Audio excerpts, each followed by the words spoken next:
And so the Prophet ﷺ decided, because of this ancestry basically, right, because of this local genealogy, and this shows us again the rights of relatives, that he felt the most comfortable with his closest relative, whoever that might have been, and it was like a sixth cousin, but that's what he felt the most comfortable with, right? That who amongst our family members is the closest here. So that was Abu Ayyub al-Ansari.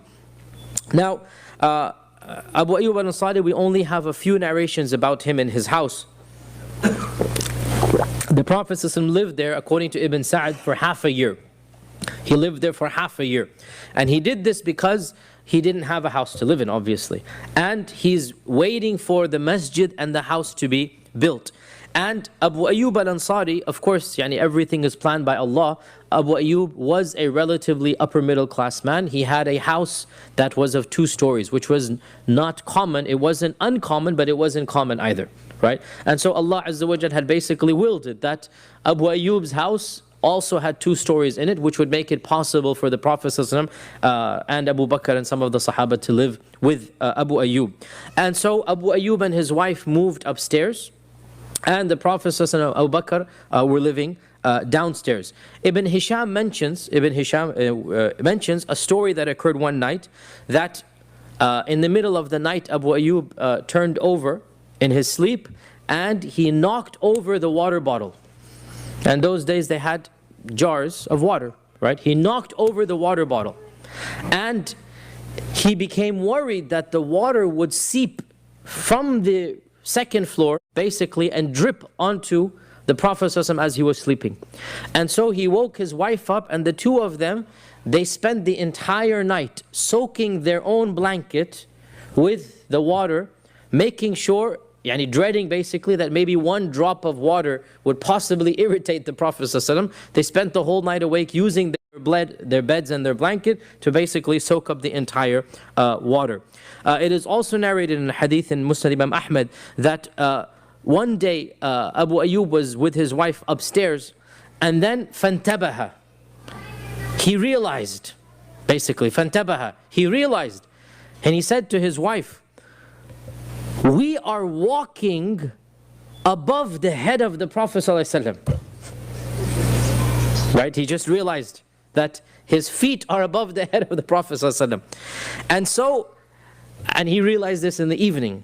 And so him and his wife spent the night cramped next to the sides now. SubhanAllah, like a few weeks go by, and then they realize that our feet are above the head of the Prophet ﷺ. So they sit with their feet withdrawn in for the entire night, because they just realized that they're doing something that isn't appropriate, right, for respect. And the next morning, they go back down to the Prophet ﷺ, and they say, "Ya Rasulullah, you have to move up." The Prophet ﷺ said, "The bottom floor is easier for me," meaning, you have more privacy. I have guests coming in here. I don't have to climb the stair. Obviously, the bottom floor is easier for me. Right? You understand that when the Prophet is having guests or anything's happening, you are separate. It's easier for us. There's one entrance to the house. Let us be here. Abu Ayyub said, "La wallahi ya Rasulullah, we can never ever be on top of you on a roof that your head is over. We cannot be on top of you on a roof that your head is over." And they refused to obey what the Prophet is begging them to do. They said, "We cannot do this." So they amazingly disobeyed him out of respect, if that's possible, right? So they insisted that he go to the roof, and so the Prophet and Abu Bakr then for the bulk of their time actually moved upstairs, right? So only for a few weeks they were downstairs, and then they moved upstairs. It is also narrated that one time Abu Ayyub, he would always cook the food, him and his wife, and they would send it up to the Prophet, then he would eat the leftovers. Like he would send them the full dish.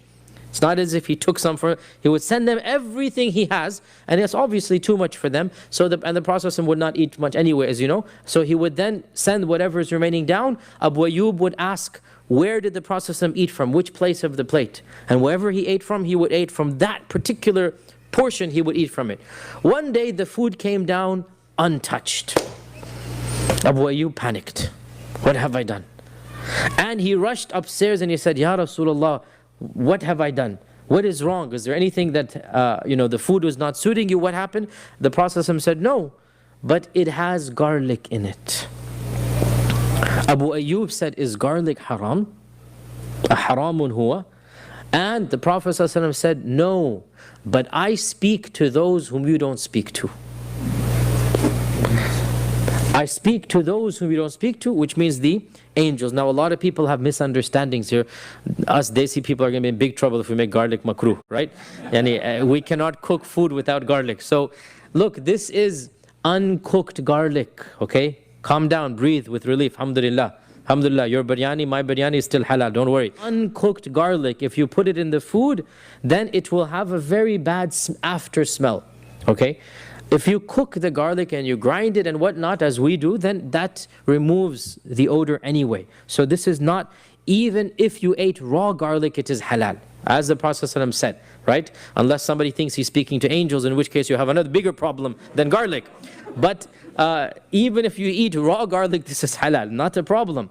But the Prophet ﷺ said, whoever eats garlic should not come to the masjid, because the masjid is the place of angels, right? So if your breath is smelling really bad with garlic, then in this case you wait until the breath goes, the bad smell goes away. But the point being here, garlic is no problem if you cook it. I don't know of any culture in our times that eats raw garlic, so we don't have to worry about this.